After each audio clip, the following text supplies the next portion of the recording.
Halo teman-teman, pernah dengar semboyan Ing Ngarsa Su Tilada, Ing Madya Mangun Karsa, dan Tutpuri Handayani. Misalnya, kita menghilangkan titulatur. Semua orang yang masuk ke dalam taman siswa hilang titelnya. Kata-kata yang sering kita lihat di dunia pendidikan ini berasal dari sosok luar biasa yang dikenal sebagai Bapak Pendidikan Indonesia, Ki Hajar Dewantara. Mas, Raden Ayu, Raden Ajeng, ia masuk ke dalam taman siswa dengan titel Ki kalau laki-laki, Nyi kalau perempuan yang sudah bersuami, dan Ni kalau perempuan yang belum bersuami. Tapi siapa sebenarnya beliau? Yuk kita telusuri perjalanan hidupnya. Ki Hajar Dewantara lahir pada 2 Mei 1889 di kota Yogyakarta dengan nama Raden Mas Suwardi Surya Ningrat. Ia berasal dari keluarga Ningrat Kesultanan Yogyakarta. Tapi sejak kecil, ia punya jiwa yang berbeda. Alih-alih menikmati kemewahan bangsawan, Suwardi justru tumbuh menjadi pemuda yang peduli pada nasib rakyat kecil, terutama soal pendidikan. Dengan didampingi oleh ibu, Ki Hajar mengadakan peninjauan ke tempat anak-anak. Di masa mudanya, Suwardi sempat menempuh pendidikan di sekolah dokter Jawa. Tapi karena alasan kesehatan, ia tidak bisa menyelesaikannya. Namun, itu tidak menghalangi langkahnya untuk terus belajar dan berjuang demi masyarakat. Sebagai jurnalis, tulisan-tulisannya penuh kritik terhadap pemerintah kolonial Belanda. Salah satu yang paling terkenal adalah artikel berjudul "Atau Seandainya Aku Seorang Belanda". Artikel ini mengkritik keras kebijakan Belanda yang tidak adil terhadap pribumi. Akibatnya, ia diasingkan ke Belanda bersama tokoh pergerakan lainnya.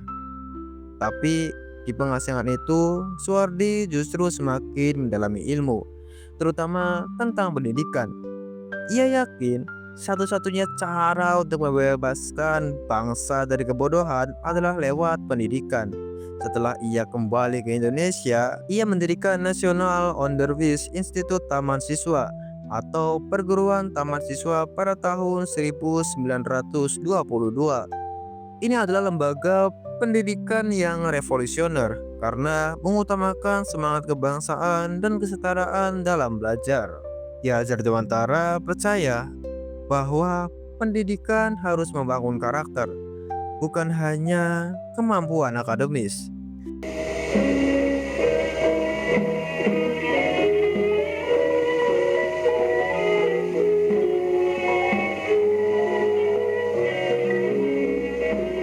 Semangat ini ternyata sejalan dengan pemikiran para ulama.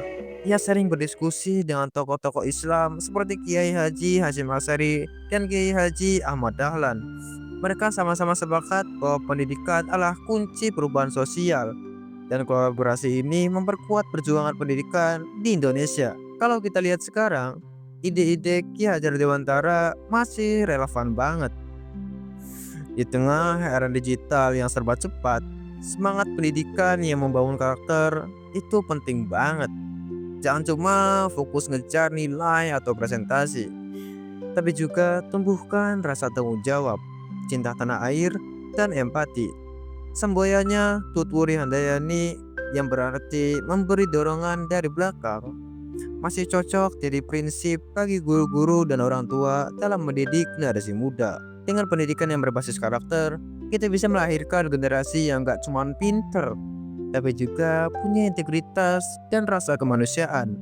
Dan ini, teman-teman, adalah warisan terbesar Ki Hajar Dewantara untuk bangsa ini. Ki Hajar Dewantara terus mendedikasikan hidupnya untuk pendidikan hingga akhir hayat. Pada 26 April 1959, beliau meninggal dunia di Yogyakarta pada usia 69 tahun. Tapi semangatnya tetap hidup dalam sistem pendidikan kita sampai hari ini. Sebagai penghormatan, tanggal lahirnya 2 Mei ditetapkan sebagai Hari Pendidikan Nasional. Ki Hajar Dewantara bukan hanya sosok inspiratif, tetapi juga pengingat bahwa pendidikan adalah senjata paling ampuh untuk mengubah dunia. Dengan begitu lalu kita sama. Di dalam taman siswa tidak ada perbedaan. Dari semboyan yang ia ajarkan, kita belajar pentingnya menjadi teladan, membangun semangat di tengah-tengah, dan mendukung dari belakang. Yuk teruskan perjuangan beliau dengan mendidik diri sendiri dan generasi berikutnya. Jangan lupa like dan subscribe untuk konten inspiratif lainnya. Sampai jumpa di video selanjutnya.